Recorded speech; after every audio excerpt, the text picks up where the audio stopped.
ചില കാര്യങ്ങൾക്ക് ഒരു വ്യക്തത വരുത്താനാണ് ഞാൻ ഇവിടെ വിളിച്ചു വരുത്തിയത്. അച്ഛൻ എന്ത് പറഞ്ഞാലും ഞാൻ കേൾക്കും. അച്ഛന്റെ മോൻ സച്ചു. എന്ത് പറഞ്ഞാലും ഞാനും കേൾക്കും. അച്ഛന്റെ മോൻ അച്ചു.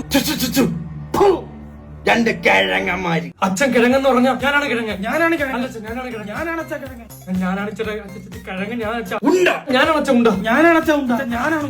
ഞാൻ നിങ്ങളെ വിളിച്ചത് സ്വത്ത് ഭാഗം വെക്കാനാണ്. അച്ഛൻ എന്ത് തന്നാലും നമ്മള് വാങ്ങും. എന്നാ കുറച്ച് അരി വറുത്ത് തരണടാ ഞാൻ നിനക്ക്. തിന്നു പറക്കി. അച്ഛ എന്ത് പറഞ്ഞാലും നമ്മള് ചെയ്യും അച്ഛ. എന്നാ കേട്ടോ, അച്ഛ ഈ 10-40 വർഷം കൊണ്ടുണ്ടാക്കിയ ആ 6.5 സെന്റ് നിങ്ങൾക്ക് അങ്ങ് തരികയാണ്. 6.5 സെന്റ് എത്ര വർഷം കൊണ്ട് ഉണ്ടാക്കിയ? അച്ഛനെ ധിക്കരിക്കുന്നതാ മോനെ. അച്ഛ ഈ 6 സെന്റ് എന്തോ ഉണ്ടാക്കാൻ? 6 സെന്റാ? 6 അര സെന്റിൽ എന്തിന്?